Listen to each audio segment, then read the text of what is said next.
السلام علیکم ورحمۃ اللہ وبرکاتہ۔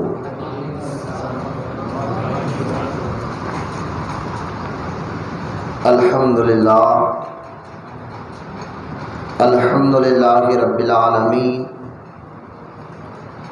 والصلاة والسلام علی سید المرسلین وعلی آلہ وصحبہ اجمعین، اما بعد فاعوذ باللہ من الشیطان الرجیم، بسم اللہ الرحمن الرحیم۔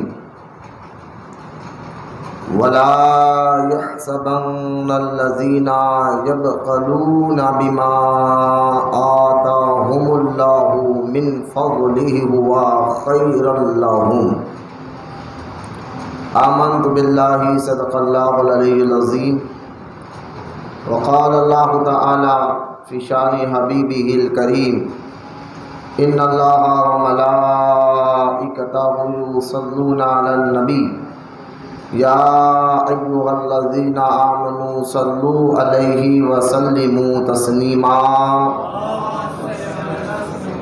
اللهم صل على سيدنا ومولانا محمد معدن الجود والكرم وعلى آله وبارك وسلم، صلاة وسلام عليك يا رسول الله صلی اللہ تعالی علیہ وآلہ وصحبہ وسلم۔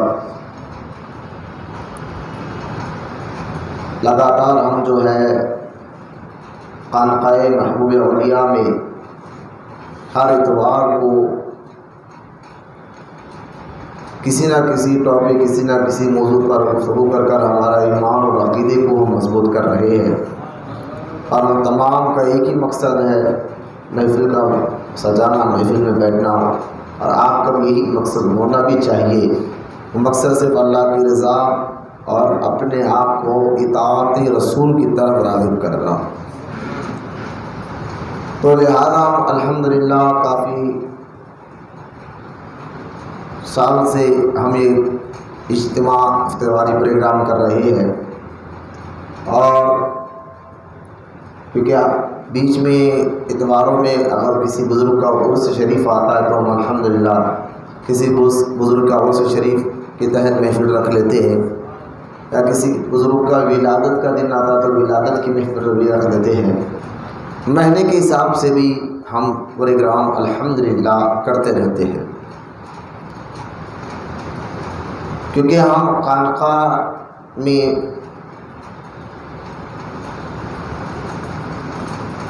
اور ہمارا مزاج مریدوں کو اگر ظاہری طور پر اگر ایک بندے کا لباس، جسم بالکل صاف ستھرا ہو،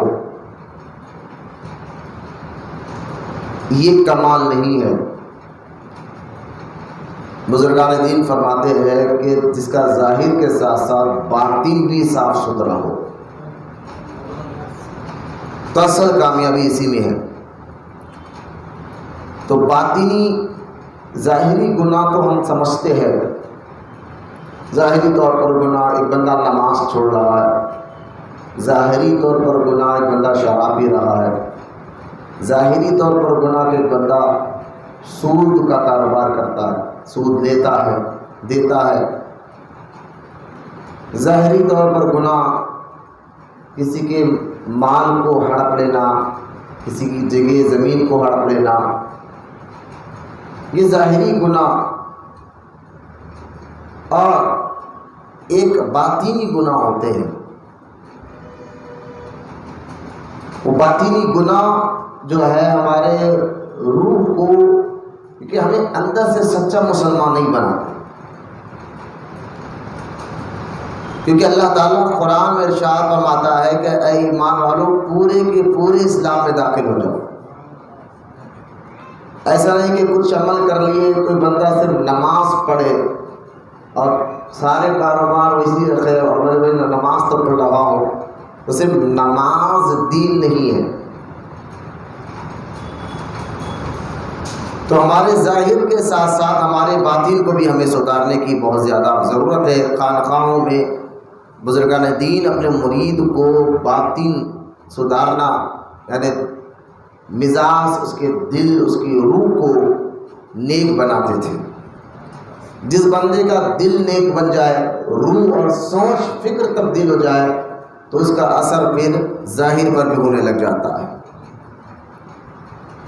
جیسا کہ کہتے کہ آپ دل سارے جسم کا بادشاہ ہوتا ہے۔ دل میں اگر غم ہو تو چہرے پہ نظر آتا ہے، دل میں خوشی ہو تو چہرے پہ نظر آتا ہے۔ تو دل میں اگر نیکی ہو تو پھر ہاتھ، پیر، آنکھ، کان پھر یہ جذبہ بتاتے ہیں۔ نیکی کا ارادہ ہو، نیکی کرنے کا مقصد ہو، سوچ ہو۔ تو باطنی گناہوں میں کس وجہ سے بندہ نیکیوں سے دور ہو سکتا ہے، اللہ رسول سے رضا سے دور ہو سکتا ہے؟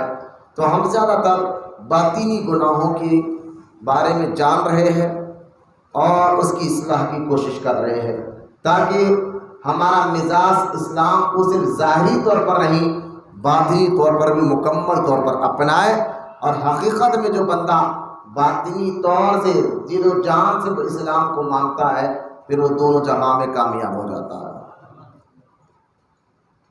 آپ دیکھیں باطنی، جس طرح کے ظاہری گناہ میں نے آپ کو چند گناہ بتائے ہیں، اسی طرح باطنی گناہ، باطن یعنی ہمارے سوچ، ہمارے دل میں وہ گناہ محسوس کرنا،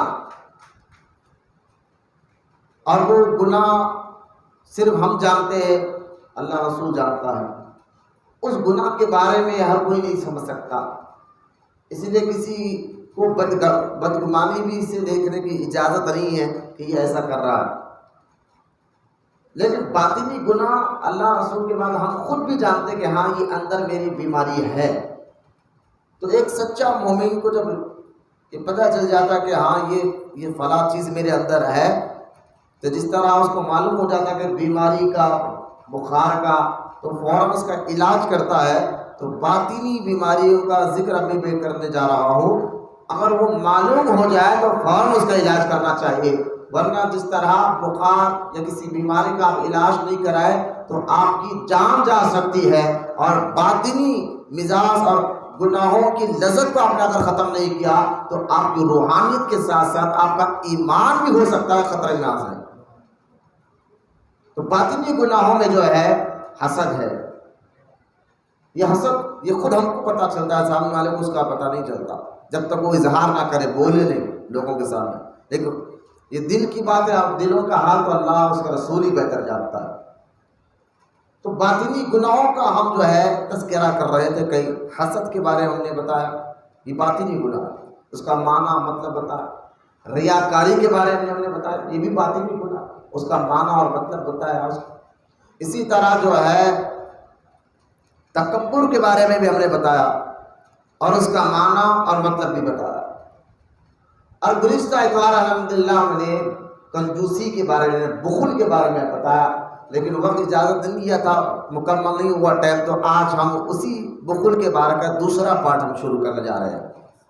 تو گزشتہ اتوار ہم نے بخل، کنجوسی کے قرآن حدیث سے ہم نے جو باتیں بتائی تھی، کیونکہ دیکھیں باطن سدھارنا بڑا ضروری ہوتا ہے۔ آپ غور کریں تو انسان تین قسم کے ہوتے ہیں۔ ایک تو وہ جو کھلم کھلا کفر شرک کرے، جس کو ہم غیر مسلم کافر کہتے ہیں، اور ایک وہ ہوتا ہے جو ظاہری طور پر تو کلمہ پڑھ لیتا ہے، نماز بھی پڑھتا ہے، چہرے پہ داڑھی بھی رکھتا ہے، روزہ بھی رکھتا ہے، لیکن باطن دل سے مطمئن نہیں ہوتا اسلام پر، اللہ رسول کی ذات پر، بس ایک فارمیلٹیز کی طرح ظاہری طور پر ایمان لاتا ہے، لیکن باطنی طور پر اس کا دل کفر میں ڈوبا ہوا ہوتا ہے اور وہ کفر کو پسند کرتا ہے۔ ایسے شخص کو منافق کہتے ہیں، اور حدیث پاک میں آتا ہے کہ منافق دوزخ کے سب سے نیچے طبقے میں رہے گا۔ دوزخ کے اندر کلاسز ہیں الگ الگ، کہ بے نمازی کو کہاں رکھا جائے گا، زانی کو کہاں رکھا جائے گا، شرابی کو کہاں رکھا جائے گا، تو جتنے کلاسز اوپر ہے اتنا عذاب ہلکا۔ اب دوزخ کا سب سے ہلکا عذاب، اس سے ہلکا دوزخ میں کوئی عذاب ہے ہی نہیں، وہ کیا ہے کہ دوزخی کو آگ کے جوتے پہنائے جائے، اس سے ہلکا عذاب دوزخ میں اور کچھ نہیں، سب سے آخری لاسٹ، سب سے ہلکا عذاب۔ اگر دوزخ میں اگر کسی کو دوزخی کو دیا جائے گا تو اس کو آگ کے جوتے پہنائے جائے گا، ورنہ اس سے خطرہ نہیں۔ تو اب جب سے ہلکا بالکل لاسٹ قسم کا عذاب ایسا ہے تو اس کے اندازہ کرے تو جتنے طبق نیچے جائیں گے اتنا دوزخ اتنا عذاب شدید ہوگا دوزخ کے اندر۔ تو لہٰذا منافق وہ ہے جو ظاہری طور پر تو کلمہ پڑھے، باطن سے اللہ رسول پر یقین نہ کرے۔ اور وہ منافق کے بارے میں حدیث پاک میں آتا ہے کہ اللہ دوزخ کے سب سے نیچے گڑھے میں اس کو رکھا ہے۔ اب یہاں کیوں اتنی سخت سزا ان کو ملی؟ منافق کو جیسا کہ قرآن میں 28ویں پارے میں سورہ منافقون کی پہلی آیت میں اللہ ارشاد فرماتا ہے، اے محبوب ہم گواہی دیتے کہ یہ مسلمان نہیں ہے، حالانکہ وہ حضور کے ساتھ نماز پڑھتے تھے، جہاد کو بھی جاتے تھے، تو ان کو کیوں اتنی سخت وعید دے دی گئی ہے، کیوں سخت سزا دی جا رہی ہے؟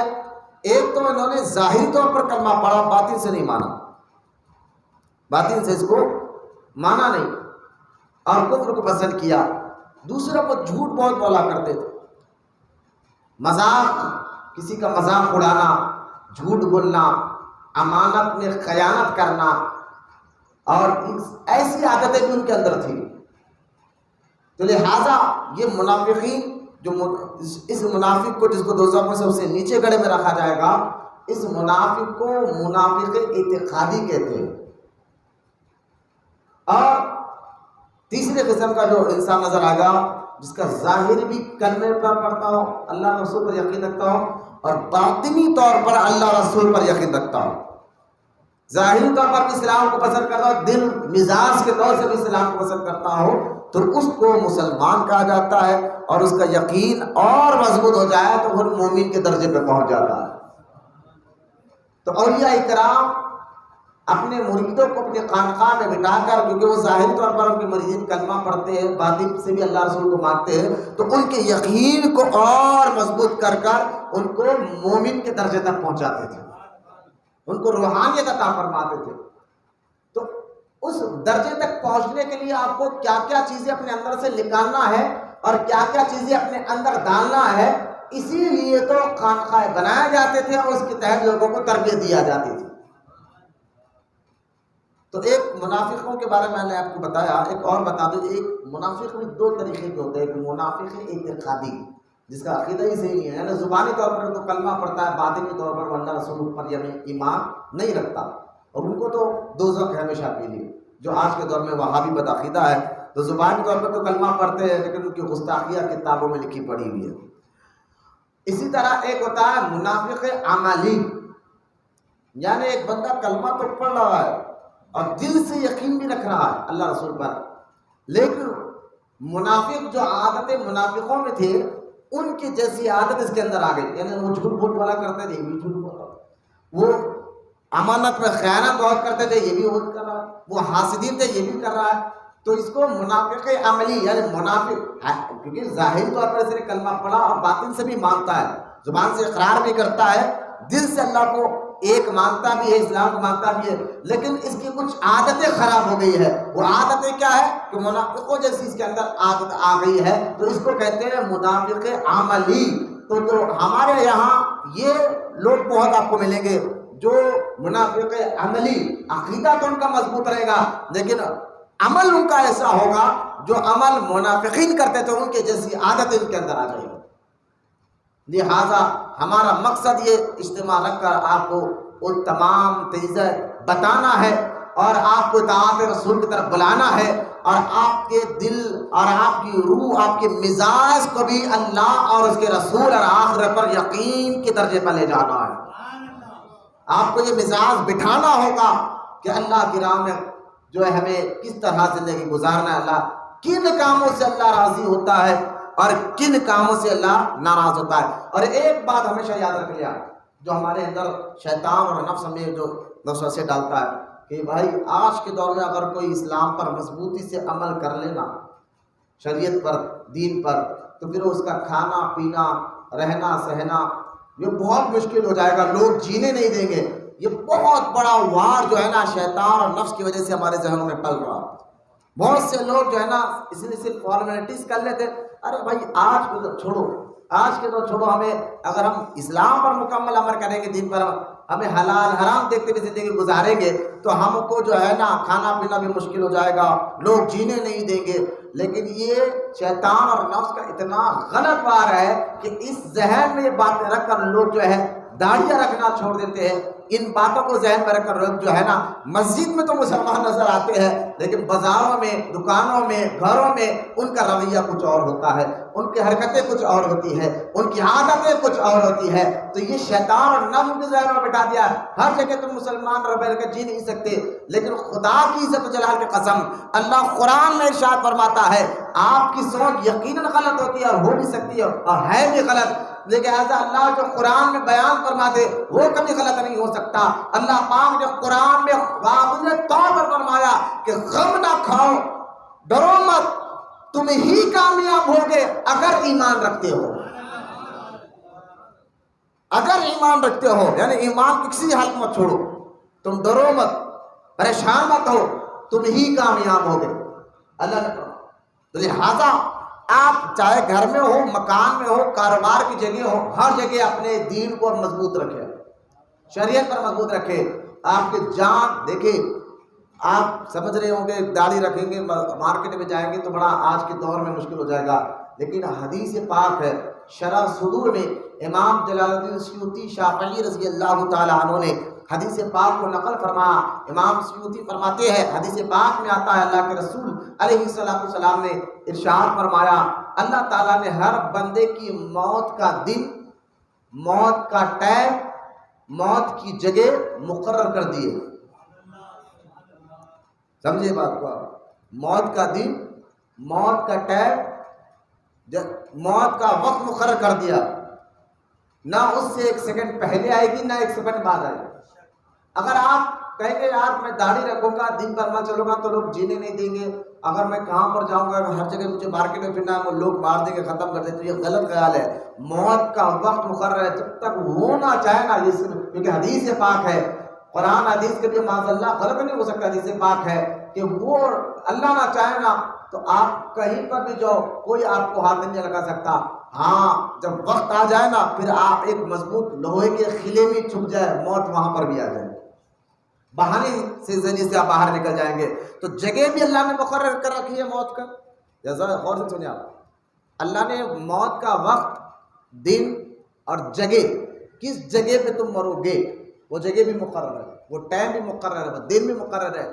تو لہٰذا جب موت مقرر ہو چکی ہے اور دن مقرر ہو چکا ہے، جگہ تک مقرر ہو چکی ہے، کیا پتہ ہماری موت گھر میں ہو، مسجد میں ہو، کہاں پر بھی ہو، لیکن جہاں پر آپ کی موت کی جگہ مقرر ہو گئی ہے آپ کسی بھی ہلے اس جگہ پہنچ جائے گا اگر موت کا وقت آ جائے تو۔ لہٰذا آپ ڈرے نا اللہ کے علاوہ کسی سے کہ موت تو یوں تو آنا ہی ہے، وہ آ کر رہے گی، ورنہ جو ڈرتا ہے نا، دیکھیے آپ حضرت عزیر علیہ السلام کے دور میں 70,000 جو ہے نا مسلمان جو ہے اپنا علاقہ صرف بیماری کی وجہ سے چھوڑ کر چلے گئے تھے، اللہ کو پسند نہیں آیا، اللہ تعالیٰ نے ان پر ایسا عذاب دیا کہ وہیں پر وہ ڈھیر ہو گئے، سب کے سب انتقال کر گئے۔ قرآن پاک میں واقعہ ہے، بعد میں حضرت عزیر علیہ السلام کی دعا سے اللہ تعالیٰ نے پھر سے ان کو کئی سال بعد زندہ فرمایا۔ لہٰذا موت کے ڈر سے وہ لوگ اپنے مکان وطن کو چھوڑ کر دوسری جگہ بھاگے، لیکن موت وہاں پر آ گئی، تو ڈر نہیں، آپ نکالے ڈر۔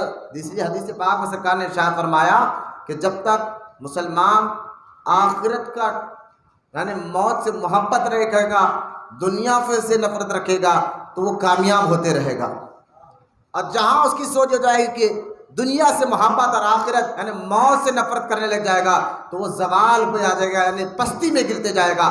یہ باتیں ہمیں ہمیشہ یاد رکھنی چاہیے، ذہنوں میں یہ باتیں فٹ کر لینی چاہیے، سوچ اور فکر میں یہ باتیں ہمیشہ رہنا چاہیے۔ موت کا دن مقرر ہے، موت کی جگہ مقرر ہے، موت کا ٹائم مقرر ہے، اس کے علاوہ اگر کہاں پر بھی جائے اگر وقت نہیں ہے تو آپ کا کوئی بال بھینگا نہیں کر سکتا۔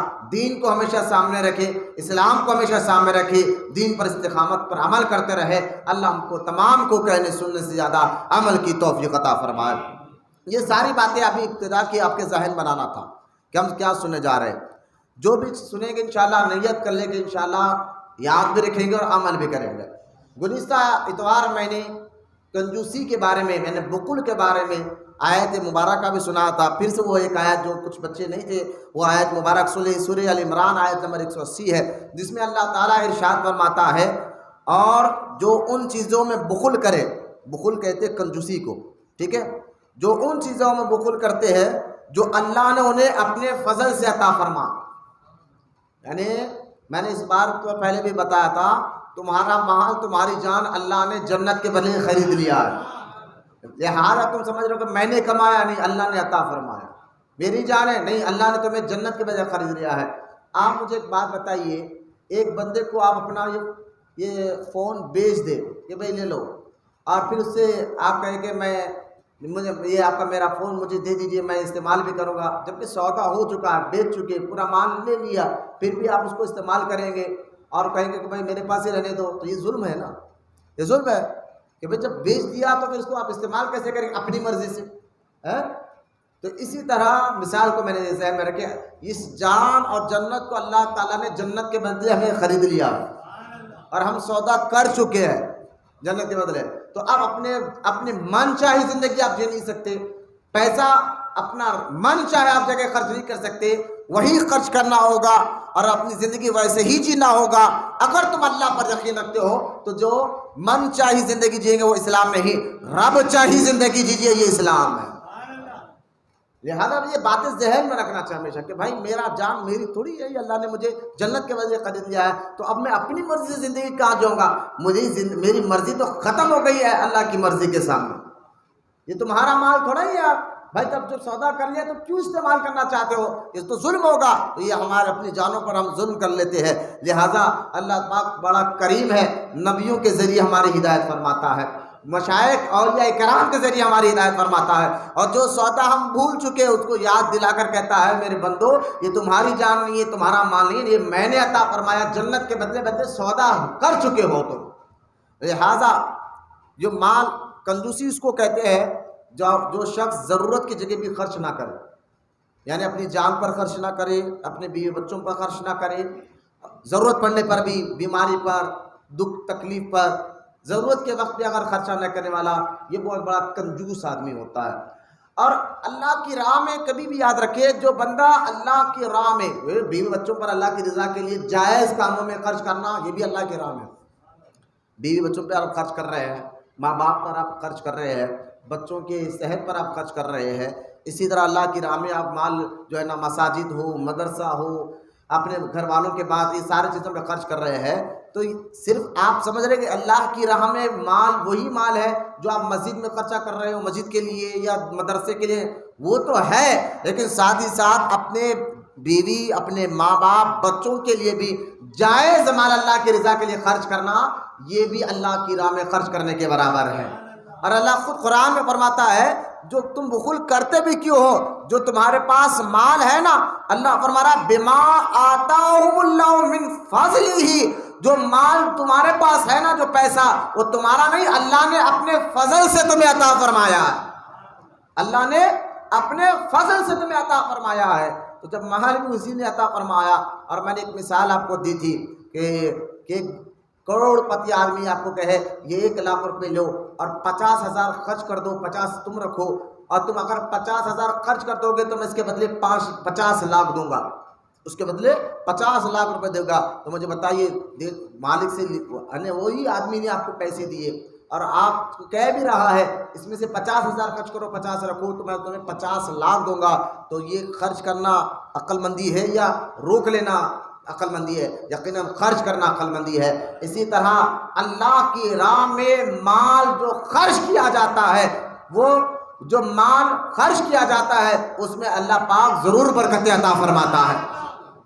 جائز کاموں میں مال, ہمارا حال تو یہ ہے کہ ہم اپنی خواہش کے لیے, ابھی میں آگے بتاؤں گا, تو پیسے نکالتے ہیں, لیکن جہاں ضرورت پڑتی ہے خرچ کرنے کی وہاں ہمارا دل تنگ ہوتا نظر آتا ہے, وہاں ہماری سوچ فکر ہمارے اندر بیٹھ جاتی ہے. ہاں اپنی خواہش کی بات ہو تو ہم ہزاروں روپے نکالنے کے لیے تیار ہوتے ہیں, یہ ہمارا حال ہو گیا ہے. لیکن جب یاد رکھے جو مال اللہ کی راہ میں خرچ ہوتا ہے اللہ اس میں برکت عطا فرماتا ہے۔ یہ کنجوسی کا علاج بتا رہا ہوں میں آپ کو کہ ایک بندہ بخل کے ذریعے خرچ نہیں کرتا کہ مال ختم نہ ہو جائے، میں کہتا ہوں مال اللہ کی راہ میں خرچ کر دیکھ، اللہ برکت عطا فرماتا ہے۔ آپ دیکھیں کہ ساری دنیا بھر میں بکرے ذبح ہوتے ہیں، لیکن کبھی معلوم ہوا کہ بکرے خرچ کم پڑے؟ نہیں، حالانکہ خنزیر حرام ہے، کتے حرام ہے، لہٰذا یہ جنگلوں میں روڈوں پر آپ کو ہزاروں کی تعداد میں ایک جگہ ہزار کی تعداد میں نہیں دکھیں گے، خنزیر ہزار، کتے ہزاروں کی تعداد میں نہیں دکھیں گے، حالانکہ وہ کٹتے بھی نہیں، ذبح بھی نہیں ہوتے، لیکن جو چیز اللہ کی راہ میں قربان ہوتی ہے آپ دیکھیں ایک جگہ پہ 5-5 10-10 ہزار بکرے آپ کو نظر آ جاتے ہیں، حالانکہ دنیا بھر میں ہزاروں کی تعداد میں وہ اللہ کے نام پر ذبح ہو رہے ہیں۔ پتہ کیا چلا؟ جو مال اللہ کی رضا میں قربان ہوتا ہے اس کی نسلوں میں بھی اللہ برکت عطا فرما دیتا ہے۔ تو کبھی بھی ذہن نہ بنائیں کہ میں تو غریب آدمی ہوں، بھائی میں آپ کو کیا مال خرچ کر سکتا ہوں، میں تو ڈیلی کی 100 روپے کمانے والا ہوں، لیکن ضرورت پڑنے پر آپ کی حیثیت کے مطابق آپ خرچ کریں۔ آپ دیکھیں نبی کریم صلی اللہ تعالیٰ علیہ وسلم تو اپنے صحابہ کو بار بار حدیث سرکار اعلان فرماتے تھے اللہ کی راہ میں مال خرچ کرو، اللہ کی راہ میں مال خرچ کرو۔ جنگ تبوک کا جو واقعہ ہے، جب نبی کریم صلی اللہ تعالیٰ علیہ وسلم نے دیکھا کہ فوج جانا ہے اللہ کے دشمنوں سے لڑنے کے لیے کہ مال کی کمی ہے، تو اللہ کے رسول علیہ السلام نے کہا کہ کون جو ہے اللہ کی راہ میں مال دے گا؟ سیدنا عثمان غنی رضی اللہ تعالیٰ عنہ نے فرمایا کہ یا رسول اللہ 100 اونٹ میں سامان کے ساتھ، یعنی 100 اونٹ، اور جو 100 اونٹ پر جو فوجی جائے گا اس کا خرچہ، اس کے گھر کا خرچہ، اور فوج کے جا کے آنے تک 100 آدمی کا خرچہ میری ذمہ داری ہے۔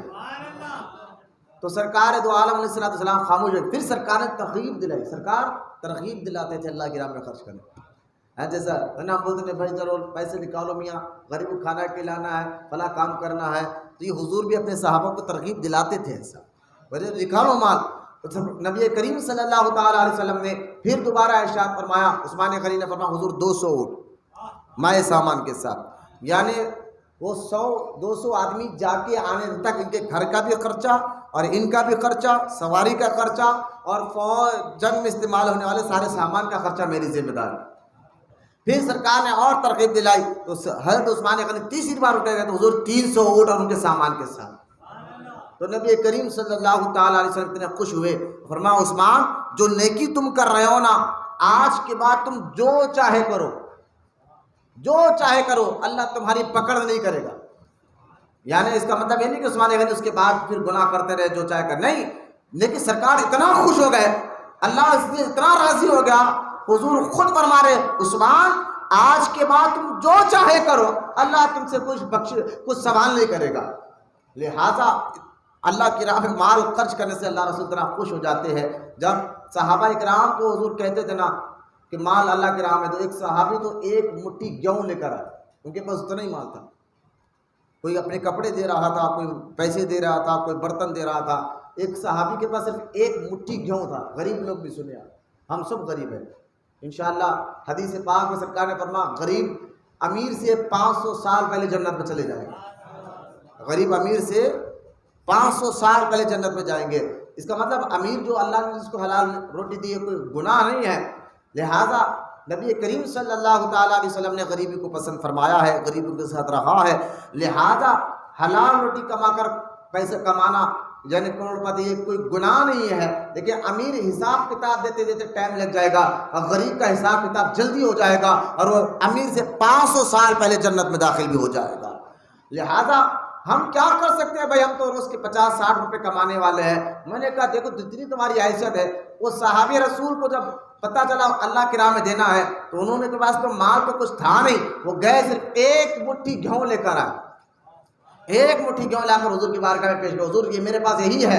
اللہ کے رسول صلی اللہ علیہ وسلم نے یہ نہیں فرمایا یہ کیا کر رہے ہو، حضور نے اس گیہوں کو قبول کیا، اور قبول کر کر جو سارے لوگوں نے مال لا کر دیا تھا، پورا ڈھیر جمع ہوا تھا، یعنی پورا مال جمع ہوا تھا، حضور نے وہ 1 مٹھی گیہوں لے کر ان سارے مال پر ڈال کر فرمایا یا اللہ اس 1 مٹھی گیہوں کے صدقے ان سب کے مال کو تو قبول فرما لے۔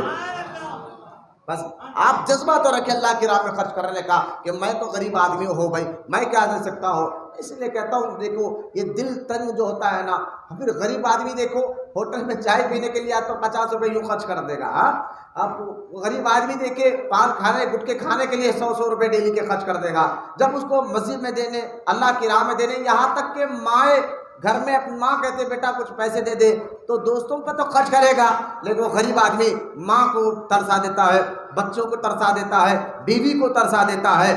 ایسے کنجوس آدمی کے لیے حدیث پاک میں نبی کریم صلی اللہ علیہ وسلم نے فرمایا جو اپنے مال خرچ کرنے پر کنجوسی کرتا ہے اللہ پاک اس کو ہلاک کر دیتا ہے۔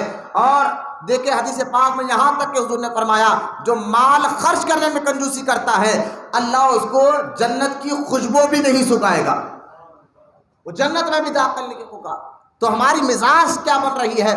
کہاں خرچ کرنا ہے وہاں تو خرچ کرتے نہیں، اور جہاں خرچ کرنا کوئی ضروری تھا بھی نہیں بلا وجہ کے ہم ہوٹلوں پر دوستوں کی برتھ ڈے پارٹیوں پر تو خرچ کر دیتے ہیں، ماں بہنوں کو ہمارا حال یہ ہم ترسا دیتے ہیں۔ لہٰذا نبی کریم صلی اللہ تعالی علیہ وسلم نے فرمایا اللہ ان کو سخت ناپسند کرتا ہے جو کنجوسی کرتے ہیں۔ اور کنجوس آدمی ایک نہ ایک دن حرام کمانے میں لگ جاتا ہے، لوگوں کا قتل کرنے بھی لگ جاتا ہے، اس کا ایمان بھی جو ہے نا ختم ہونے پر لگ جاتا ہے۔ اب دیکھیں قرآن میں تو اللہ خود فرما رہا ہے جو تمہارے پاس مال ہے وہ میں نے اپنے فضل سے تمہیں عطا فرمایا ہے، تم خرچ کرو، اور جو خرچ نہیں کرتے تو اللہ آگے ارشاد فرماتا ہے جو مال خرچ نہیں کرتے سَيَطَوَّقُونَ مَا بَخِلُوا بِهِ يَوْمَ الْقِيَامَةِ، اللہ فرماتا ہے اگر وہ ہرگز اسے اپنے لیے اچھا نہ سمجھے بلکہ وہ ان کے لیے برا ہے، عن قریب وہ چیزیں جس کے بارے میں وہ بخل کنجوسی کیا کرتا تھا قیامت کے دن ان کے گلے میں آگ کی توق ہوگی۔ یہ وعید ہے، حکم ہے اللہ کا۔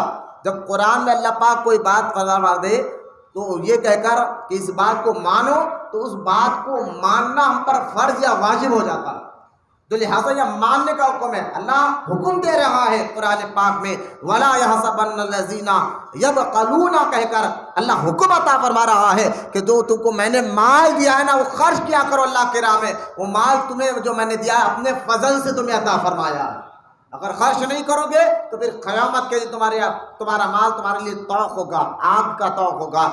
اب اندازہ کرے، اور حدیث پاک میں نبی کریم صلی اللہ تعالی علیہ وسلم نے فرمایا جنت میں کوئی کنجوس دغا باز امانت میں خیانت کرنے والا داخل نہیں ہوگا، یعنی وہ جنت میں نہیں جا سکتا، اس کا وہ ہلاک ہونے والا ہے۔ یہ ساری حدیثیں الحمدللہ میں نے سنایا ہے۔ اور کنجوسی کی پہچان میں نے آپ کو بتایا جہاں آپ کا دل تنگ ہونے لگ جائے، جہاں آپ کا دل تنگ ہونے لگ جائے، اچھی راہ میں بھی اب جیسے جہاں خرچ کرنا ضروری تھا بیوی بچوں پر، ماں باپ پر، ان کی صحت پر، اپنی صحت پر، اور یہاں پر مال رکھ کر بھی آپ کا دل تنگ ہونے لگ جائے تو سمجھ جاؤ کہ کنجوسی جیسی بیماری آپ کے اندر موجود ہے۔ آپ اس کا علاج ضرور کریں، اور اس کا علاج کیا ہے؟ اس کا علاج اللہ کی راہ میں خیرات کرنا اور یہ مزاج بنانا کہ جو مال اللہ کی راہ میں دیا جاتا ہے وہ مال کم نہیں ہوتا۔ پھر بھی جو لوگ ذہن بناتے ہیں، میں ان کے لیے بات لایا ہوں، یہ مزاج ہمارا بنتا کیوں ہے؟ تو میں نے کہا 4 وجہ سے۔ اب میں جو پارٹ 2 آپ کے سامنے بیان کر رہا ہوں، ذرا آپ غور سے سنیں۔ اللہ پاک نے جو فرمایا ہمارا یہ مزاج کیوں ہم خرچ نہیں کرتے، کیوں ہمارا دل تنگ ہوتا جا رہا ہے، اس کی 4 وجوہات ہیں۔ پہلی وجوہات کہ مال یعنی تنگ دستی کا خوف، اگر میں دے دوں گا خرچ کر دوں گا تو غریب ہو جاؤں گا، فقیر ہوگا۔ پہلی وجہ کیا ہے؟ تنگ دستی کا خوف جو ہمیں اللہ کے راہ میں مال خرچ کرنے سے روکتا ہے۔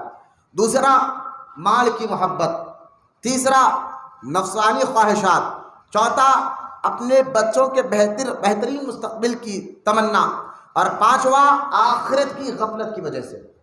اور پہلی وجہ جو میں نے آپ کو بتایا تندرستی کا خوف، تو اس پر میں نے الحمدللہ اتوار کو تقریر کی تھی کہ آپ دیکھیں سورہ بقرہ میں اللہ فرماتا ہے تنگدستی، ارے تو مال دے گا، بیوی بچوں پہ خرچ کرے گا، ماں باپ پہ خرچ کرے گا تو یہ تنگدستی ہو جائے گا، غریب ہو جائے گا۔ یہ وسوسے ڈالتا ہی شیطان ہے، ڈالتا ہی اور شیطان ہے۔ سورہ بقرہ میں اللہ نے فرمایا یعنی شیطان تمہیں اللہ کی رضا کے خاطر خرچ کرنے کی صورت میں محتاجی کا وسوسہ ڈالتا ہے، تمہیں بری بات کا حکم دیتا ہے، تو یہ وسوسے کون ڈالتا ہے؟ اب اس کا علاج کیا ہے؟ تو اللہ نے فرمایا واللہ یعیدکم مغفرۃ منہ وفضلا، اس کا علاج کیا ہے؟ اللہ جہاں شیطان یہ وسوسہ ڈالے، مال ختم ہو جائے گا، غریب ہو جائے گا، فقیر ہو جائے گا، تنگ دست ہو جائے گا، اٹھا کے رکھ لے، یہ وسوسہ دل دماغ کو جہاں پر آئے تو فوراً اللہ کا یہ حکم یاد رکھنا۔ سورہ بقرہ میں اللہ فرماتا ہے اور تم اللہ کی رضا کے خاطر خرچ کرو، اللہ فرماتا ہے میں وعدہ کرتا ہوں تمہیں عطا فرماؤں گا۔ تو اللہ کے وعدے پر کامل یقین رکھے۔ اللہ نے فرمایا واللہ یعیدکم مغفرۃ منہ وفضلا، تم خرچ کرو میں وعدہ کرتا ہوں تمہیں عطا فرمانے کا۔ تو اللہ تعالیٰ وعدہ کرے اور وہ غلط نہیں ہو سکتا۔ تو اس کا علاج بھی میں نے بتا دیا تھا آپ کو گزشتہ اتوار کہ اگر یہ وسوسہ آئے کہ تنگ دستی ہو جائے گی، اور شیطان یہ ڈالتا بھی ہے وسوسے، جہاں خرچ کرنا ہے وہاں پر وسوسہ ڈال دیتا ہے۔ مسجد میں خرچ کرنے جاؤ، مدرسے میں خرچ کرنے جاؤ، کسی غریب کو کھانا کھلانے خرچ کرنے جاؤ، فاتحہ میں خرچ کرنے کے لیے ہمارے دل تنگ ہوتے ہیں یار ہمارے پاس نہیں ہے۔ اور ہمارا حل یہ ہے کہ ہم اپنے دیکھیں پہلے مال کے حقدار آپ کی خود کی صحت ہے، بیوی بچے ہیں، ماں باپ ہے، جائز کام، اس کے بعد مسجد مدرسہ جو بھی ہے۔ اب میں نے آپ کو اس کا علاج بتا دیا کہ اللہ کی ذات پر آپ کو یقین، اللہ کے وعدے پر یقین رکھنا ہے کہ اللہ نے فرمایا تم خرچ کرو میں وعدہ کرتا ہوں تو میں عطا فرماؤں گا۔ اب دوسری وجہ جو ہے وہ مال کی محبت ہے۔ کیا ہے؟ پیسے سے اگر ایک بندہ محبت کرنے لگ جائے تو پھر وہ کہتا ہے میں کتنا بھی رہوں میرے پاس ہی رہنے دے۔ اور مال کی محبت اس کی اگر مال کی محبت ختم کرنا ہے تو آپ کو ایک مثال دے کر سمجھایا جائے اس کی محبت کا اس کو علاج کیا ہے؟ تو آپ خبر کو یاد رکھیں، موت کو یاد رکھیں۔ میں اچانک چلا جاؤں گا، میں نے جتنا مال جو جمع کیا ہے نا یہ سارا مال تو قبر میں آنے والا ہے ہی نہیں۔ اب مانے یا نہ مانے ہونے والا تو یہی ہے کہ آپ تو مال جمع کر کر چلے گئے، حلال بھی ملایا حرام بھی ملایا، موت تو آنی ہے۔ ایسا کوئی نہیں ہے کہ میں 100 سال تک جینے والا ہوں، 70-80 سال تک جینے والا ہوں۔ کل تک جو آپ کے ساتھ اٹھتے بیٹھتے تھے آج وہ نہیں رہے، لیکن ہم موت سے غافل ہے نا، اتنا دیکھ کر بھی ہمارے دلوں میں ہمارا دل پتھر سے بھی زیادہ سخت ہو گئے، پھر بھی دل نرم نہیں پڑ رہا ہے کہ ہمارے ساتھ جو کل بیٹھتا تھا وہ آج نہیں ہے، پھر بھی ہمارا دل جو ہے نا نرم نہیں پڑ رہا ہے۔ مال کی محبت جب کبھی بھی آپ کے ذہن میں بٹھا دے تو آپ موت کو کثرت سے یاد کریں، اس سے دل نرم ہوتا ہے۔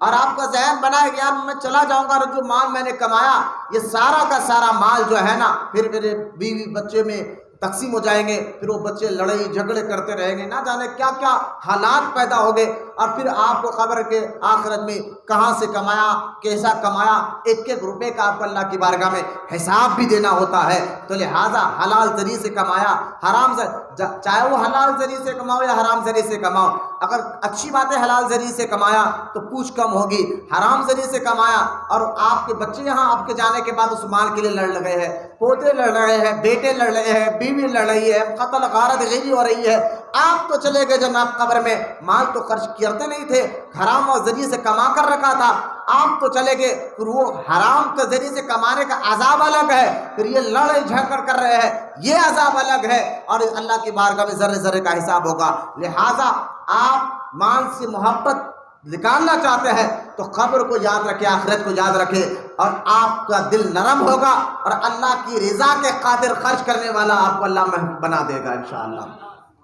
اس لیے آپ دیکھیں جو محبوب چیز اللہ کی راہ میں خرچ کی جاتی ہے وہ ختم نہیں ہوتی بلکہ وہ اللہ کی بارگاہ میں محفوظ ہو جاتی ہے نا، اللہ کی بارگاہ میں محفوظ۔ عبداللہ بن عمر یہی تو سمجھا رہے تھے کہ آپ جو چیز آپ سے جس چیز سے بھی آپ محبت کرتے تھے، پیسے سے کسی چیز سے محبت کرتے تھے، عبداللہ بن عمر فاروق اعظم کے بیٹے، جب کسی چیز سے آپ کو محبت ہو جاتی ہے وہ فوراً اللہ کی راہ میں خیرات کرتے۔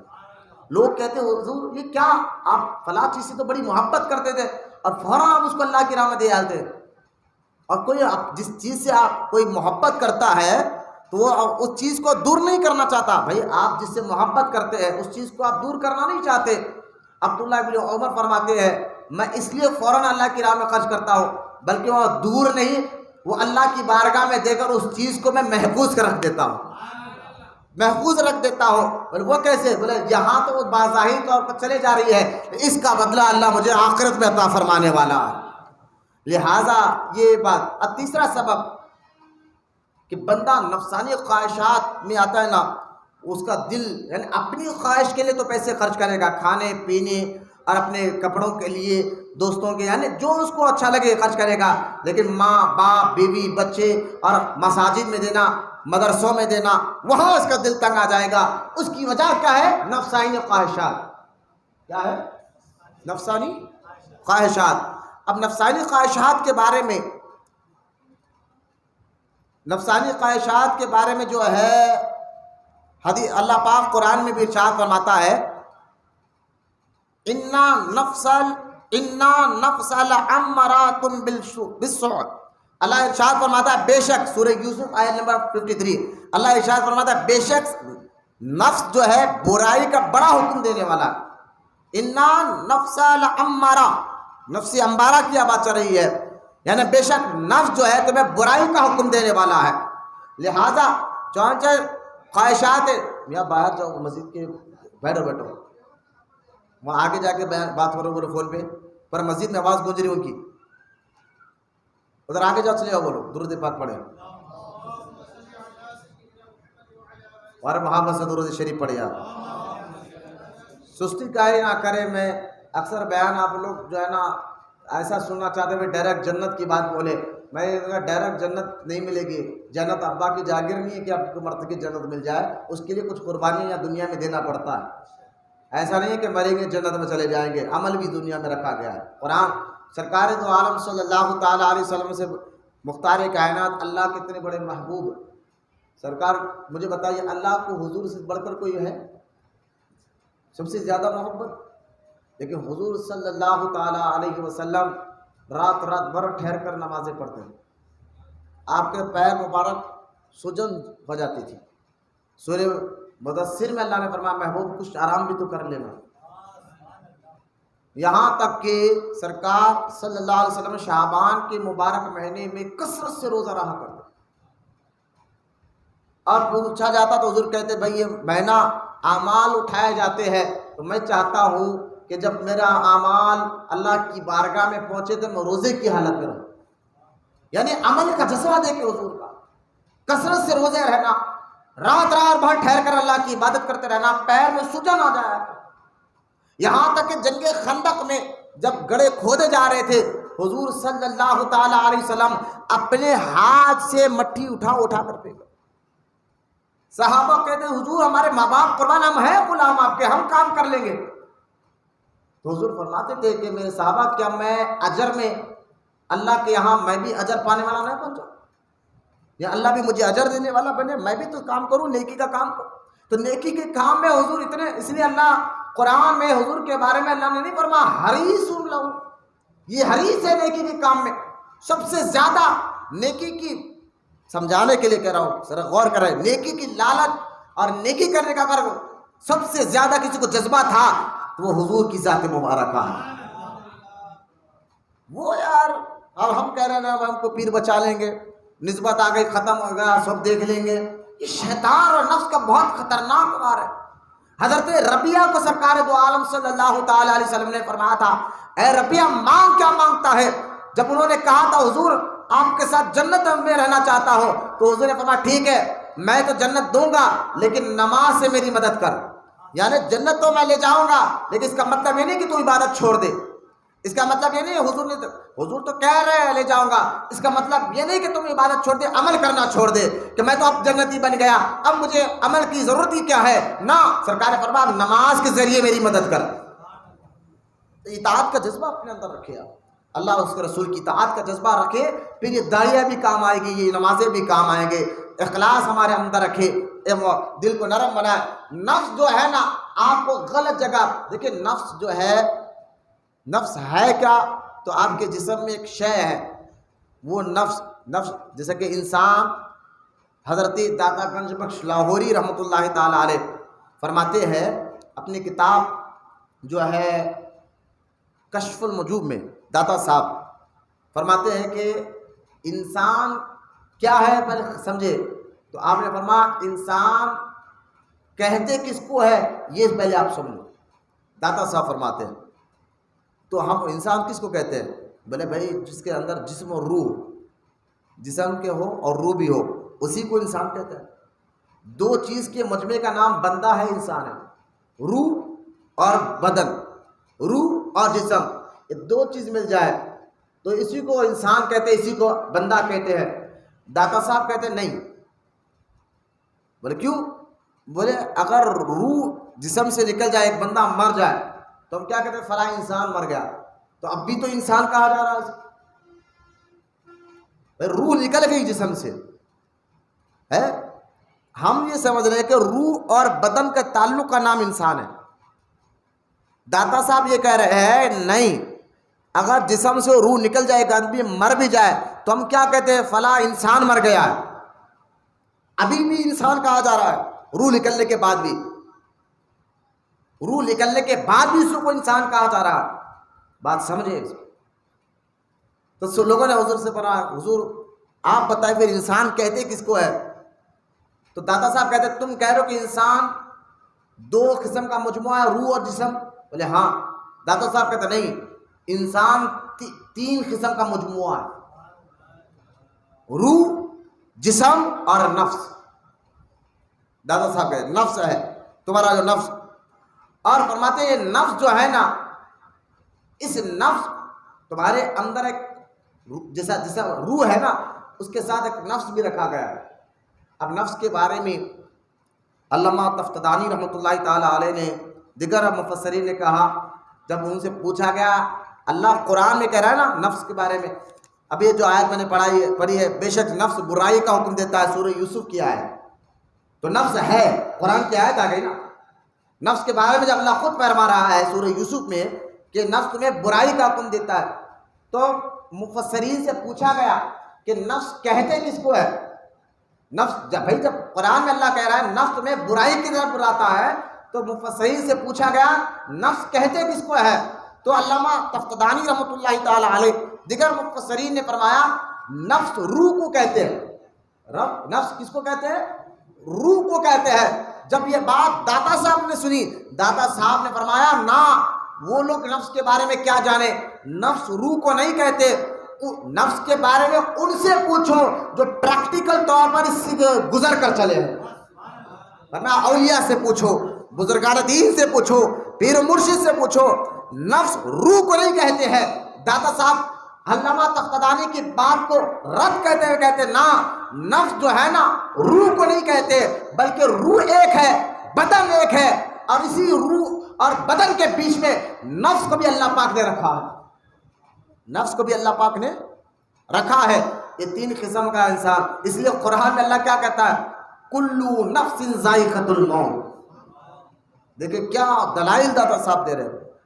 یہ نہیں کہا اگر روح کو نفس کہا جاتا تو کلو روح کہا جانا. دیکھ اللہ بنا کلو نفسی. بولنا سبحان اللہ. ہاں، بزرگان دین خالی عبادت کر کے تسبیح لے کے اللہ اللہ کرتے نہیں بیٹھتے. ان کے جیسا عالم کوئی نہیں ہوتا. ہاں، داتا صاحب کی باتیں اگر ذہن میں بٹھانے کے ہے، اتنا بڑا وقت والی جو آج جو ہے نا 10 انگوٹیاں پہن لیے، لمبے بال رکھ لیے، ہرا شملہ پہن لیے، بہت بڑے پہنچے بابا ہے جن کو طہارت کے سارے مسائل نہیں معلوم، غسل کا صحیح طریقہ نہیں معلوم. یہ کوئی بابا چوبا نہیں ہوتے. جیسا وہابیوں سے آپ کو بچنا ہے، ایسے ڈھونگیوں سے بھی اپنے ایمان اور عقیدے کو بچانا ہے. بزرگان دین تو اللہ پاک ان کے سینوں میں علم لدھنی عطا فرماتا ہے اور وہ ایسے راز کی باتیں بتاتے ہیں. اس لیے آپ دیکھیں داتا صاحب نے جو کتاب کا نام رکھا کشف الموجود. کشف کہتے ہیں غیب کی باتوں سے پردہ ہٹانا. داتا صاحب نے فرمایا آؤ کشف، یعنی جو باتیں غیب سے مجھے سینے پر اتاری گئی ہے میں اس کو بتاتا ہوں. داتا صاحب کا ہے نفس جو ہے نا تمہارے اندر رکھا گیا، اور یہ نفس بڑا شرارتی ہے. وہ تمہیں زیادہ تر گناہوں کی طرف بلاتا ہے. خود اللہ بھی قرآن میں فرما رہا ہے یہ نفس تمہیں گناہوں کی طرف بلاتا ہے، غلط کاموں کی طرف پہلے بلاتا ہے. تو ہمیں کرنا کیا ہے؟ اس نفس کو پورا مکمل قتل نہیں کرنا ہے، اس نفس کی تربیت کرنا. اس نفس کی کیا کرنا ہے؟ تربیت کرنا ہے. جیسا کہ بھائی آپ بولے کہ ٹھیک ہے نفس ہے کوئی شے ہمارے اندر، اب اس کی تربیت کیسے کرنا ہے، اس کی تربیت کرنا کیسے ہے؟ تو دیکھیے جس طرح ایک گھوڑا، جو گھوڑے پالتے ان کو معلوم ہے زیادہ پدکنے لگ جائے اور مالک کی نافرمانی کرنے لگ جائے تو مالک کیا کرتا ہے؟ گھوڑے کو سیدھے راستے پہ لانے کے لیے، گھوڑے کو سدھارنے کے لیے اس کو بھوکا رکھتا ہے۔ اب وہ 3 سے 4 دن جب بھوکا رہتا ہے نا تو پدکنا چھوڑ دیتا ہے، مالک جو بولے وہ سننے لگ جاتا ہے۔ تو بزرگان یہ فرماتے ہیں تمہارا نفس گھوڑے کی مثال، اگر تم جو ہے اس کی ہر بات مانتے رہو گے تو یہ پدکنے لگ جائے گا۔ اب اس کی تربیت کیا ہے؟ فرما روزہ رکھا، جو رمضان شریف میں روزہ دیا گیا نفس کو کنٹرول کرنے کے لیے دیا گیا۔ روزہ رکھو اور اللہ کی اطاعت کرتے رہو، اور نفس جو بولے اس کا الٹ کرتے رہو، تو یہ نفس تمہاری تربیت میں آ جائے گا اور تمہاری اطاعت کرنے لگ جائے گا۔ جیسا کہ آپ دیکھیں، میں اکثر مثال دیتا ہوں، نفس اگر تمہارے دل میں، کیونکہ خواہشات ڈالتا ہے، وسوسے ڈالتا ہے نفس، پہلے نفس زیادہ تر برائی کے وسوسے ڈالتا ہے، غلط کاموں کے یہ کر لے وہ کر لے۔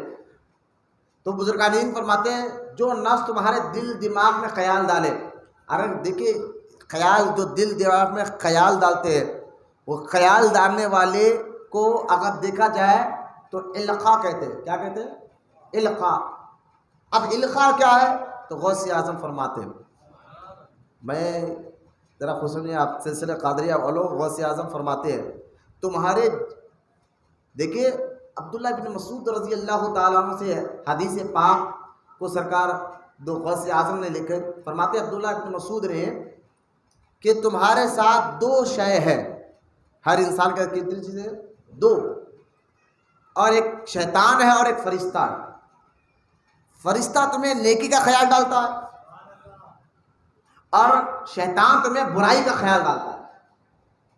حدیث پاک میں سرکار نے فرمایا ہر انسان کے ساتھ ایک شیطان پیدا کیا گیا جو تمہیں برائی کا خیال ڈالتا ہے۔ شیطان سے مراد وہ شیطان ہے جو آنگوں پہ آتا ہے، جو تمہیں تکلیف پہنچاتا ہے، یہ صرف برائی گناہ کا خیال ڈالتا ہے، برائی کا خیال ڈالتا ہے، اور یہ برائی کا خیال ڈالتا ہے۔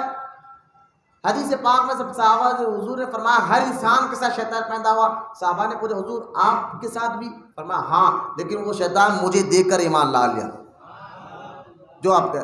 تو یہ جو آپ کے ساتھ ایک فرشتے ہیں اور ایک شیطان بھی ہے جو آپ کو برائی کا خیال ڈالتے ہیں، القاء اس کو کہتے ہیں۔ ہاں، اس کو روکنا کیسے ہے؟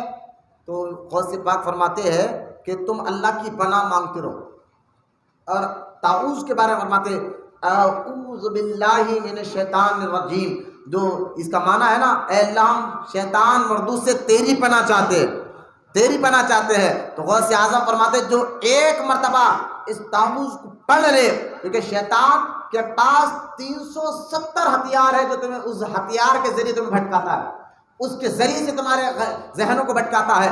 غوث اعظم فرماتے ہیں جو ایک مرتبہ تعوذ پڑھ لیتا ہے اللہ تعالیٰ اس کے اوپر دن میں 370 مرتبہ نظر ڈالتا ہے، کیونکہ وہ اللہ کی پناہ مانگ رہا ہے نا تعوذ کے ذریعے۔ اللہ ہم تیری پناہ چاہتے ہیں، تیرے پاس آنا چاہتے ہیں۔ تو غوث اعظم فرماتے تم تعوذ پڑھو تو اللہ جس طرح شیطان کے پاس 370 ہتھیار ہے تمہیں بھٹکانے کے، تو اللہ پاک کہ جب بندہ اللہ کی پناہ مانگتا ہے مولا ہم تیری پناہ چاہتے ہیں شیطان مردود سے، تو پھر اللہ ہر بار نظر ڈالتا ہے 370 بار، اور ہر نظر میں شیطان کے ایک ایک بار کو ختم کر دیتا ہے۔ تو اللہ کی پناہ مانگا کرے۔ خیر، وسوسے ڈالنے والے 2 ہمیشہ آپ کے ساتھ رہتے ہیں، ایک فرشتہ ایک شیطان، جس کو القاء کہتے۔ کیا کہتے؟ لیکن غوث اعظم فرماتے نہیں، تمہارے اندر وسوسے ڈالنے والے 6 ہیں۔ کتنے ہیں؟ آپ دیکھیے غوث اعظم فرما رہے ہیں 6 شے ایسی ہے، غور سے سنیں اس بات کو، خانقاہی بیان ہو رہا ہے، تربیتی بیان ہو رہا ہے، جو تمہارے اندر وسوسے ڈالتے ہیں، القاء ڈالتے ہیں۔ فرمایا کہ حضور کیا ہے؟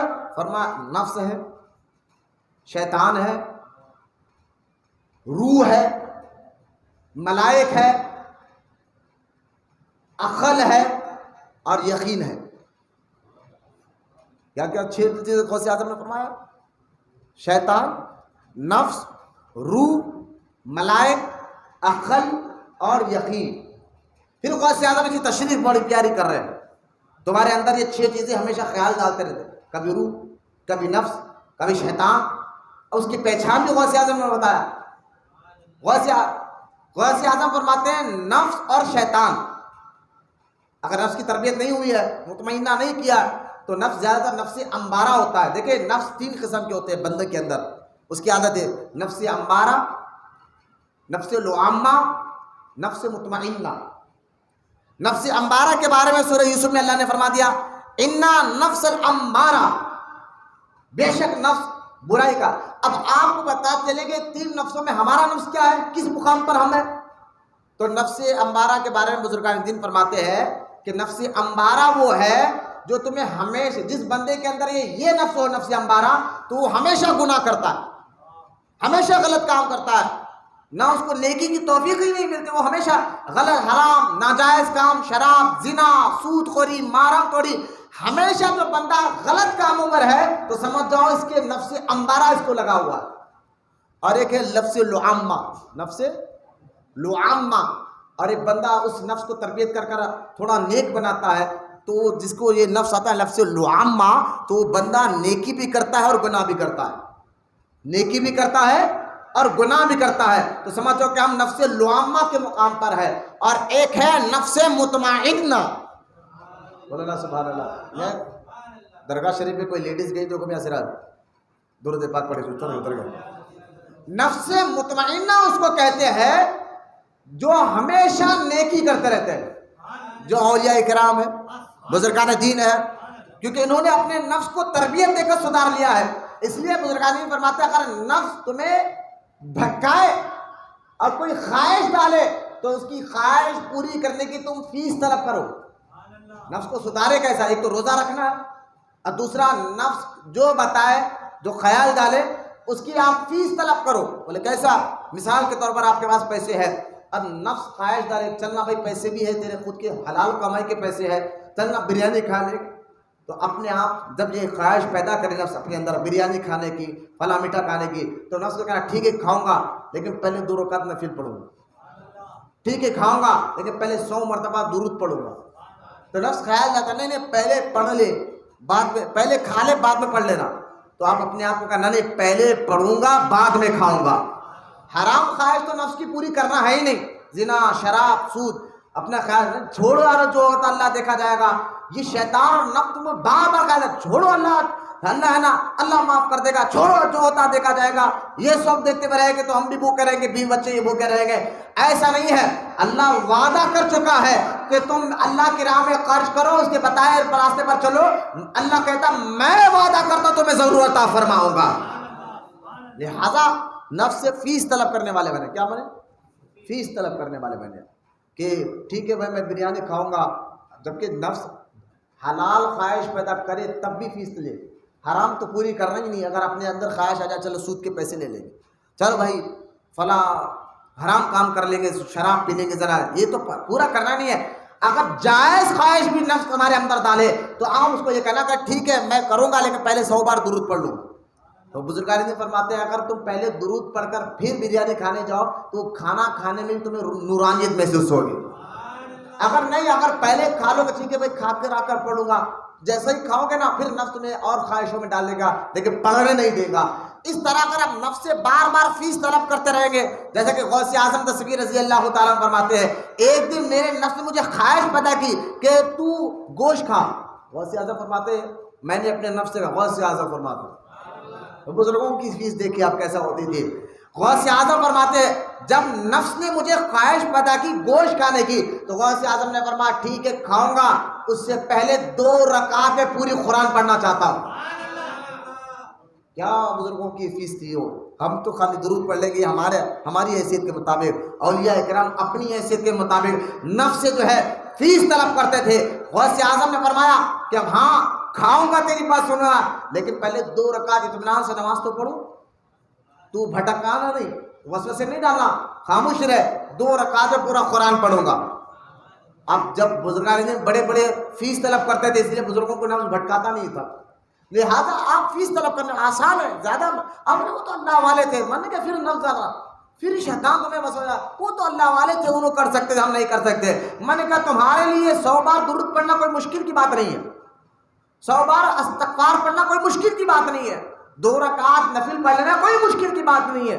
آپ نفس سے فیس طلب کرنے والے بن جائے، انشاءاللہ نفس سدھر کر مطمئنہ سے مقام پر اور لعامہ سے بڑھ کر مطمئنہ کے مقام پر پہنچے گا۔ لہٰذا غوث اعظم فرماتے نہ تمہارے اندر جو 6 چیزیں ہیں جو تمہیں خیال ڈالتے ہیں، وہ کرتے کیا ہے؟ میں اپنی بات کہوں، وہ کرتے کیا ہے؟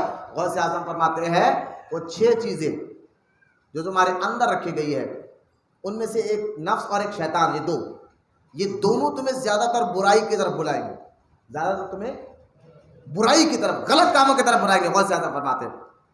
اور میں نے بتا دیا کہ شیطان سے پناہ کیسے لینا، اللہ کی پناہ کیسے لینا ہے، شیطان کو کمزور کرنا ہے، اور نفس سے کیا کرنا ہے۔ پھر غوث اعظم فرماتے ہیں روح اور ملائک، روح اور فرشتہ، یہ دونوں تمہیں زیادہ تر نیکی کی طرف بلائیں گے، بولنا سبحان اللہ۔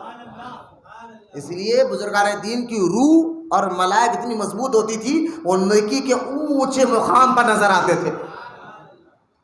اب ہم تو نفس اور شیطان کے چکر میں پھنسے ہوئے ہیں۔ آپ کہیں گے یار یہ نفس بھی اللہ نے پیدا کی، شیطان بھی اللہ نے پیدا کیا۔ میں نے کہا یقیناً پیدا اللہ ہی کیا ہے، لیکن اللہ نے بہت آسان ذریعے بھی تمہیں بتا دیے نا، زیادہ آپ کو ٹینشن لینے کی ضرورت ہی نہیں ہے، ذریعے بھی تو اللہ نے آسان بتا دیے کہ تم خالی اعوذ باللہ من الشیطان الرجیم پڑھو، اللہ تمہیں شیطان سے پناہ دے دے۔ تم نفس سے فیس طلب کرنے والے بنو، نفس تمہاری اطاعت گزار بن جائے گا، تمہاری بات سننے والا بن جائے گا۔ تم کیوں ٹینشن لے رہے ہو کہ نفس بھی نفس کو بھی اللہ نے بنایا، شیطان کو بھی اللہ نے بنایا اور ہمیں دے دیا نا، یہ بھی شیطان اور نفس تمہیں وسوسہ ڈال سکتا ہے۔ میں آپ کو بتا رہا ہوں، تو نفس اور شیطان زیادہ تر یہ 2 ہو گئے، روح اور ملائک کتنے ہو گئے؟ کتنے؟ 4 ہو گئے۔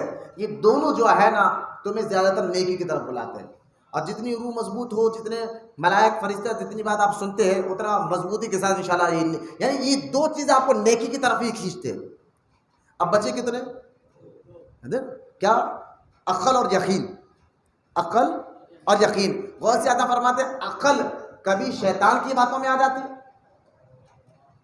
اور کبھی روح کی باتوں میں آ جاتی ہے۔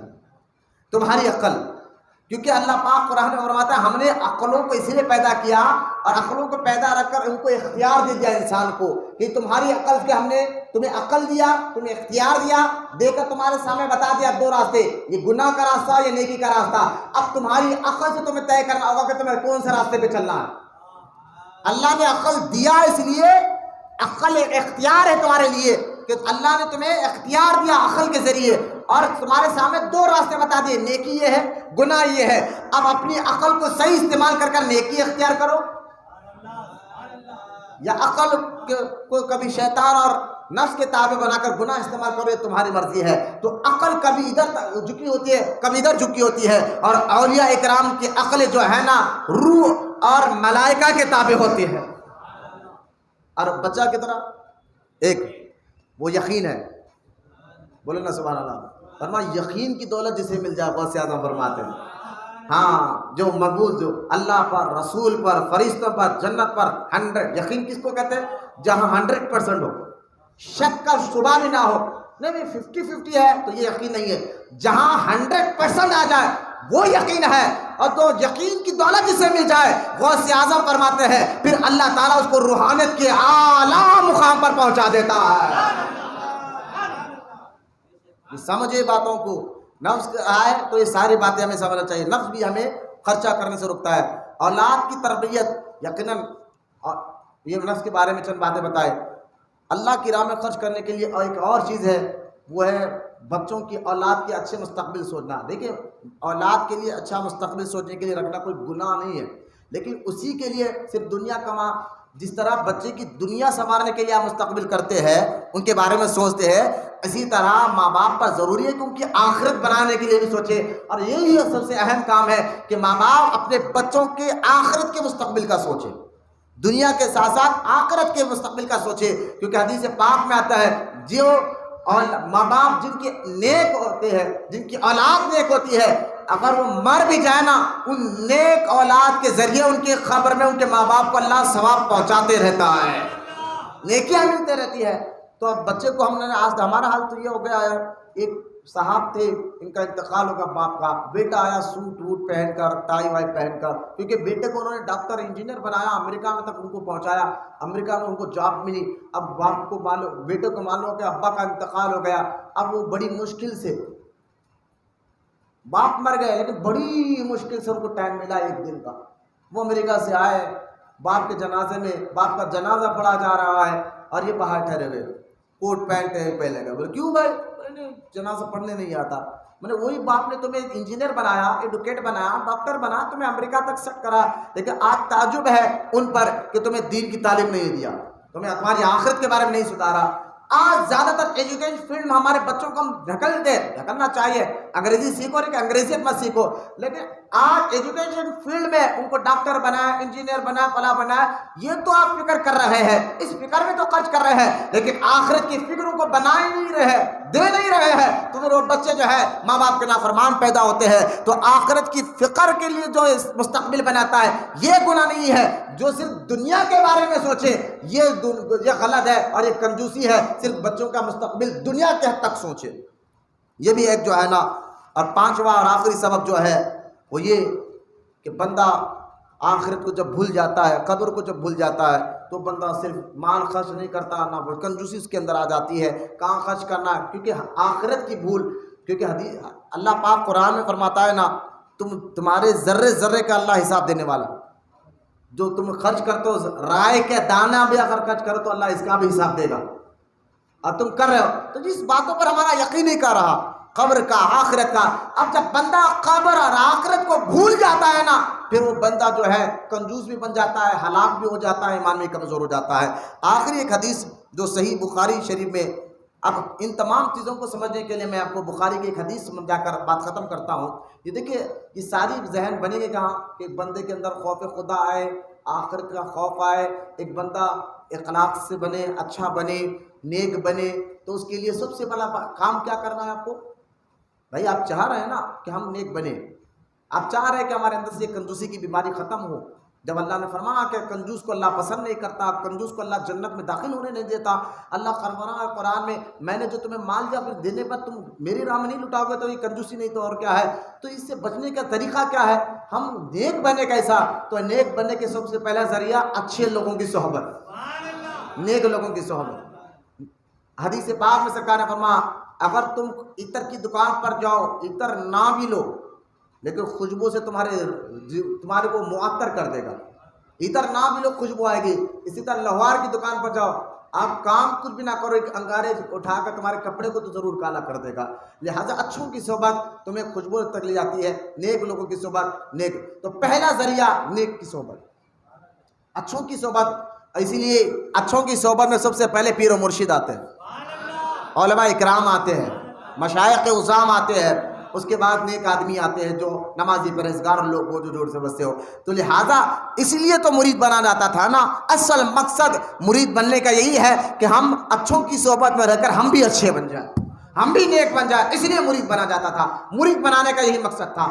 اب آخری بات سنیں, حدیث میں آپ کو سنانے جا رہا ہوں اور اس کے بعد ہم ذکر پڑھیں گے. بخاری شریف میں حدیث پاک, صحیح بخاری میں حدیث پاک میں آتا ہے کہ 3 لوگ تھے. ایک آدمی جو ہے نا کوڑ کی بیماری والا تھا, اور ایک آدمی گنجا تھا, اور ایک آدمی نابینا تھا.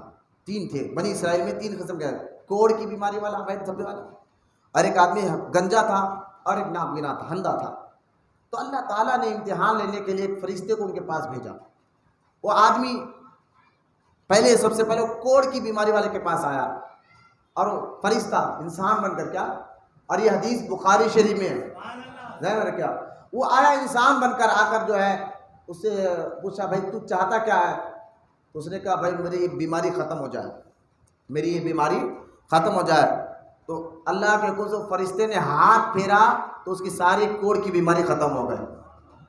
تو اس نے کہا اور کیا چاہتا ہے؟ کہا مجھے اللہ مال دے. بولے کیا؟ تو فرشتے نے ایک جو ہے نا گائے دے دی اس کو, اور دے کر کہا یہ گائے تو لے لے, اور لے کر اس کی برکت کے لیے دعا کی, اور یعنی اس کی بیماری بھی ختم ہو گئی اور اس کو برکت کے لیے دعا دی, گائے دے کر چلے گئے. معلوم یہاں اس حدیث سے یہ بھی معلوم ہوا اللہ کے نیک بندوں کے ہاتھوں میں اللہ شفا دیتا ہے. یہ حدیث سے معلوم ہو رہا ہے نا, کیونکہ دعا سے اللہ مال بھی عطا فرماتا ہے. بولے وہابیوں کو آج تک سمجھ میں آیا یہ کیسے ہو سکتا ہے؟ میں نے کہا یہ بخاری میں ایک فرشتہ انسانی شکل میں آ کر ہاتھ لگائے تو کوڑ کی بیماری والے کی بیماری ختم ہو جائے, اور ایک گائے دیتے تو ایک گائے کے ذریعے ہزاروں گیا اس کے پاس ہو جائے, بیل ہو جائے. تو یہ برکت نہیں تو اور کیا ہے نا.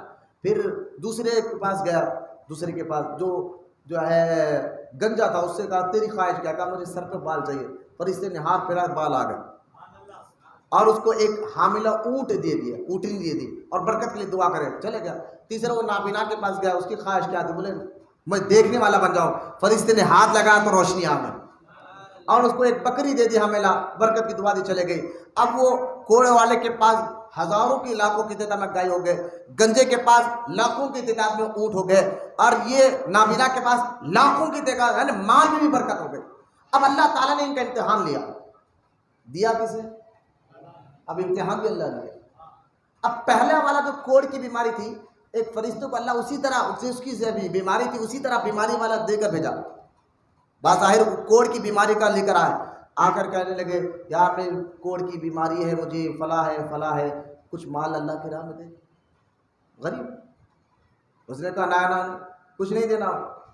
تو کوڑ کی بیماری والا تھا وہ فرشتہ، اس کی شکل، اس نے کہا یار تو مال اللہ کے لیے دینے کے لیے کیوں تیار نہیں ہے؟ میں نے تو سنا کہ تو بھی پہلے میری طرح تھا، پھر اللہ نے تجھے شفا دی، مال دیا۔ تو کہہ رہا نہ یہ سب مال میں نے اپنی محنت سے کمایا ہے، اپنے باپ داداؤں کی پراپرٹی سے بھی ملا۔ یعنی نافرمانی بھی کرنے لگا، جھوٹ بھی بولنے لگا۔ تو وہ فرشتے نے کہا اچھا سن، میں کوئی انسان نہیں فرشتہ ہوں، اللہ نے تیرا امتحان لیا ہے، اب تو پہلے جیسا تھا اس سے بدتر ہو جائے گا، تیرا مال بھی ختم ہو جائے گا۔ اب دوسرے کے پاس وہ فرشتہ گنجا بن کر جا کے اس سے کوئی سوال کیا، بھئی اللہ کی راہ میں کچھ دے، میں غریب ہوں فلاں ہوں۔ میں نہیں، میرے پاس تو کچھ نہیں ہے۔ وہی بات کہ میں یہ سارا مال باپ داداؤں کی پراپرٹی سے ملا ہے، اللہ نے کہا دیا۔ پھر اس فرشتے نے کہا دیکھ میں کوئی انسان نہیں، فرشتہ ہوں، اب تو پہلے جیسا تھا اس سے بدتر ہو جائے گا۔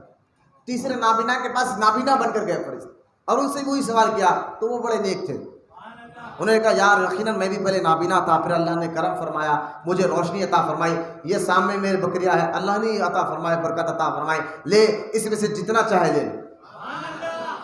اس فرشتے نے کہا نہیں، میں تم تینوں کا امتحان دینے کے لیے اللہ نے مجھے بھیجا تھا، لہٰذا ان دو تو برباد ہو گئے لیکن تو کامیاب ہو گیا، تو اللہ کے راہ میں دینے سے کامیاب ہو گیا۔ تو یہ حدیث پاک پتہ چل رہا ہے اللہ کی راہ میں مال دینے سے کبھی کمی، لہٰذا نفس اور شیطان کے بھڑکائے میں نہ آئے، اس کے ہتھیار بھی آسان ہے، میں نے بتا دیا۔